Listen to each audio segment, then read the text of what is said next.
Hey everyone, how are you going?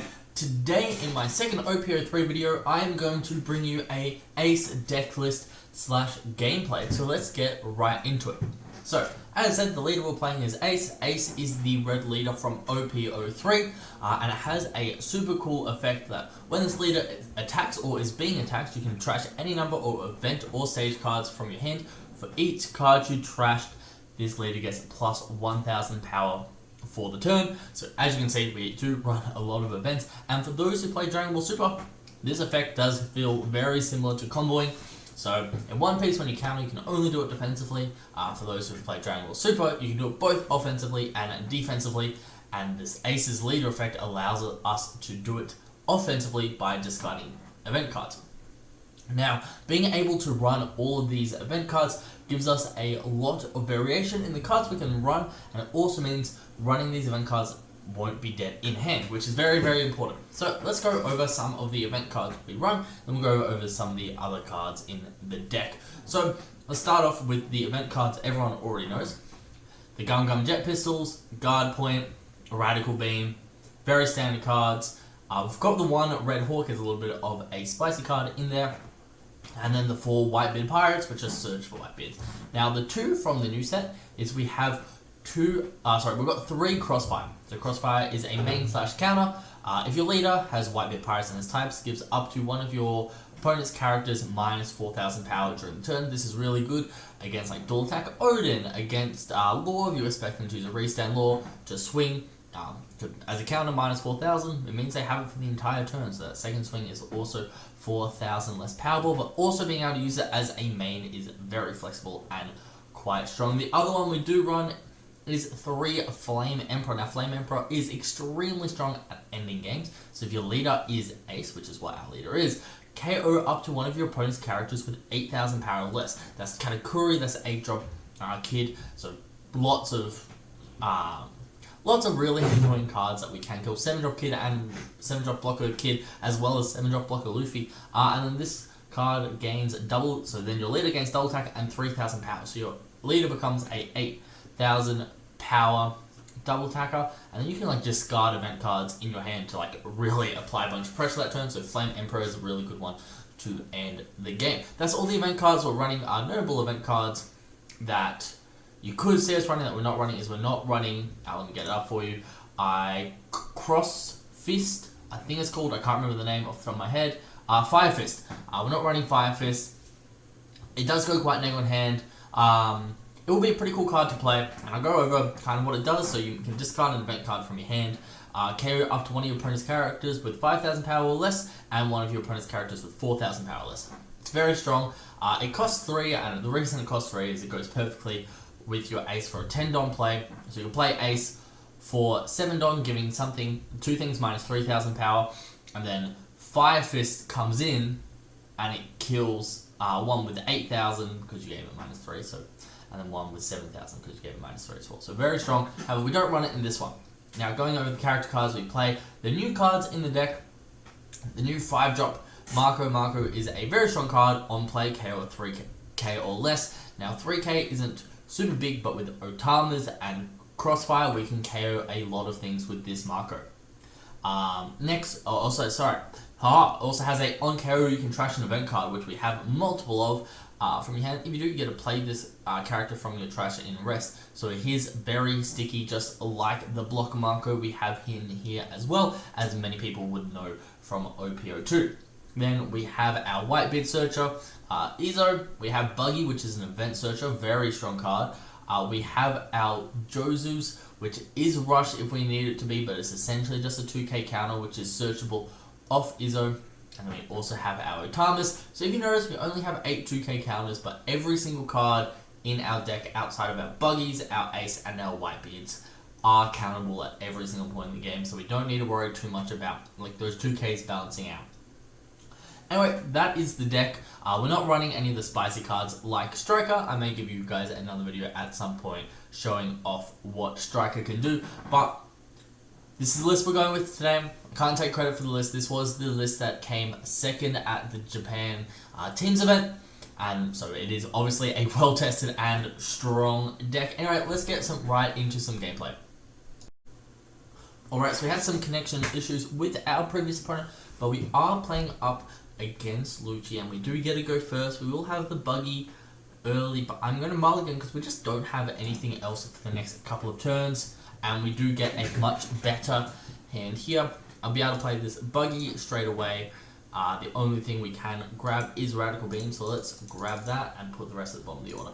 Now, with a deck like Ace, we're probably not going through the deck enough to really worry about what's on the bottom of the deck and what order exactly we put it in. However, I probably should be paying more attention than I am. Now, we've got a couple options here. We can either swing twice big, like one big into Lucci, or two swings. I kind of want to go the two swings route. We are playing red. Red is a relatively aggressive color, so we will go 5k with buggy and we'll just go 6k with lead. This also means if those two Don left open were for an impact wave, it won't be affecting us. We will not be trashing any event cards this early. It's just going to be a 6,000 swing. Cool. We're going down to 4 life. Look, those first couple of life, it doesn't really matter, but realistically what happens is at the end of the game, a lot of the times the game is decided by how many cards you have available to attack with rather than like your hand size. So just getting those early couple life while your opponent has a big hand size, if you're able to whittle it down towards the end of the game and you have like 2 attackers up, it's very hard for them to deal with. And they just air door into a rather prickly card. Big beater will be hard to deal with. Our guard point, however, will get us like right out of it if we want to use him early. I'm just using a Whitebeard's Pirates here. I kind of just want to, we'll grab the 5-cost Marco, and then part of me just wants to do like a really big swing, but I think what I'll do is we'll just swing the 5. They'll probably counter out of it, which is fine. Cancel. I need to remember to click cancel on that. And then the reason we're doing this is we're going to play the Marco. If they want to clear the Marco blocker, they can. I'm totally fine with that.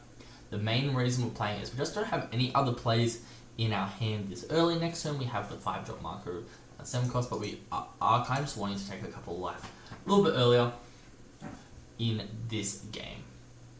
Swing, we're happy to go down to 3. We're now both on the same life. We do have Whitebeard, which can be quite good in this matchup, but we will see what happens. There's a good chance. I think my plan is just going to be play the 7 cost. Okay, the air doored. I've only got Khalifa, which is not ideal for them. Khalifa lets them draw 2, discard 2, which is why their hand looks so big. Minus 2 cost to my Marco. I don't think they can do much with that. But my plan is probably just going to be to ace the 7, because we have exactly the 7 Don, ace, and we may swing twice into Jabberah while ace swings into lead for 7k. So we'll do this, we'll nake both of them, and then we're just going to go 5k here. I could theoretically discard something like a jet pistol to kind of like force it through, but I think I'm okay if they choose to counter out with a 2k here. Cool, because I'm just going to attack into it with Marco. Marco is a blocker, yes, that is correct. However, this does apply a lot of pressure. It gets rid of a swing on their board, which is essentially what blocker does, but now they have to swing into Marco if they want us to get rid of it. If they want to get rid of it. Then we go 7 into lead. They can quite easily get out of it with like an impact wave or something, which is what we see happen, but they don't get the full effect of the impact wave, which we're definitely happy with, and we can pass turn back to our opponent. Now they will be going up to 8 Don. 8 Don means they can play Isho, which would be a bit annoying because I definitely have more than 6 cards in hand. Kind of depending what they do, I may go for like a Whitebeard play next turn. So I'm not going to block.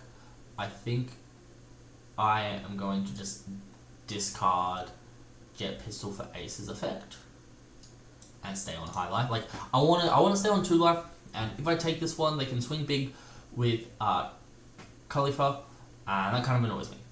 Although I could have theoretically taken that swing. Oof, there goes the issue. Which, did I discard all my events? That's a bit rude. It's a bit rude of you, issue. That's okay.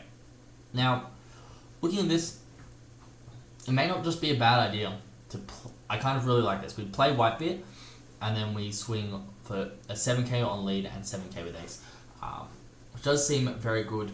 I think we may, like, It means I have to kind of attack more awkwardly, but it means we'll have Marco Blocker available. We still have a 2k counter, a 1k and a 1k counter in our hand, and it means they won't be able to get like a cheap swing off with Khalifa, so I kind of like it. What we're going to do is we're going to attack with the 7 first. We don't want to show them what we're doing. So attack with 7, they'll take it. Cool. We'll just be able to drop the big boy, and then we'll attack with 7. We won't discard anything. So this will either take them down to 1 or get them to 4 cards in hand, which either way is not ideal on their part. And we will have a lot of pressure to swing next turn, especially with another rush ace in hand.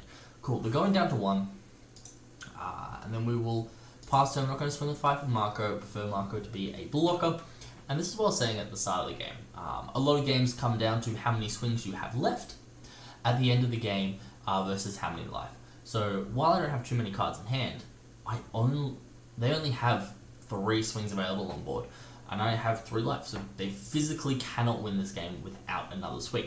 However, if you look at me, they have a bunch of cards in hand, but I have 4 swings on board, and red is known for running rush cards. So it is quite easy for me to get another swing onto the board if needed. Now, we may see a swing into our rested ace. I think I'll try and protect it a little bit, but it kind of just depends what they're going for. If they swing, they're going to swing 10k into it, it's really just not worth it, me protecting the ace. So we will let it die. They hadn't attacked with their Lucci. They attacked with their Lucci first. They could have tried to go for a restand off it, but that would be discarding 2 cards in hand, which does make us quite... it gives us the opportunity to kill them on the clackback. Relatively easy. Alright, so we see the Fukitoro. Alright, we're sent to seeing 2 blockers come down. Not too much I can do about this. And now it's kind of... I have to decide what I want to do here. Cool. 6 cards in hand, 1 life.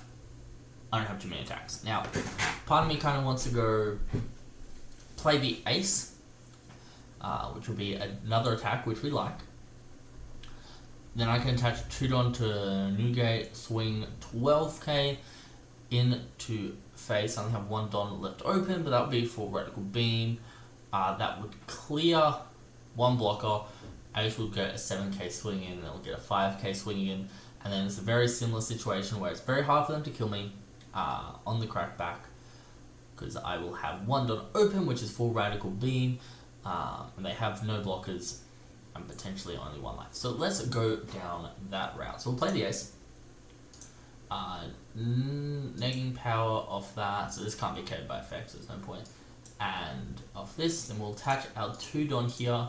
This just gives us the ability to swing into lead and clear the blue node. Now the problem with clearing the blue node is it does mean they will be able to play something in rest mode. They're just playing an attacker, which is fine. Yep, as I said, get the block. We're going to attack 5k into lead. Theoretically, I could attack into... No, I couldn't attack into the show, so there's definitely no point. It's just going to get a card out of the hand. We're not going to discard any event cards.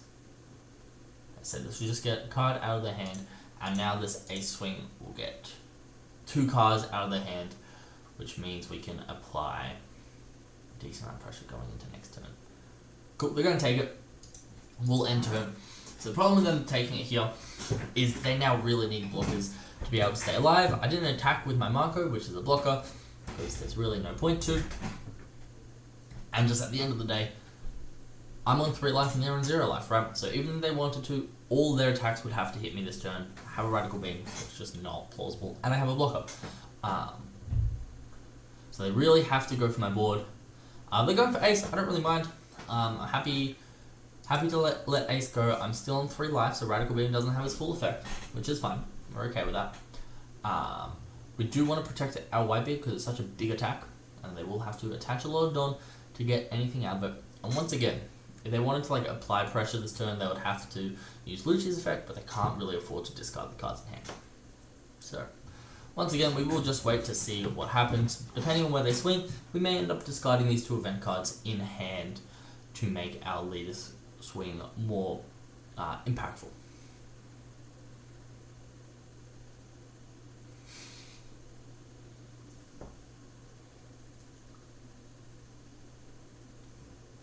Just gotta wait on our opponent to decide what they want to do during the turn.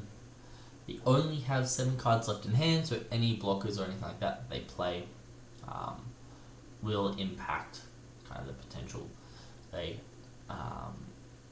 counterpower they have in hand.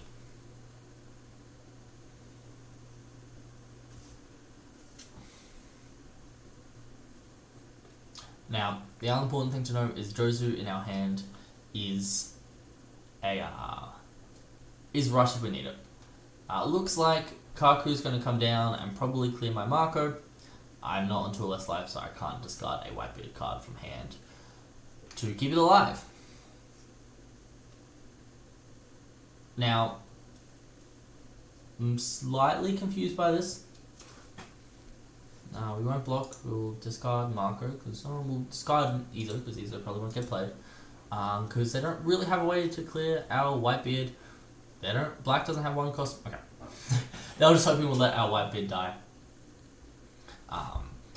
We had too many threats they had to clear. They didn't have blockers because they played both of them last turn, so they just didn't have any more. So there you go. That is game 1. And that will probably be the only game we have time for today. I hope you guys enjoyed. If you did, make sure you like, comment, and subscribe down below. Let me know what deck you would like to see next, and any suggestions I'm more than happy to take on. I really enjoyed doing this for you guys, and I hope you enjoyed the videos. Anyway, have a great day, guys, and I will catch you all later.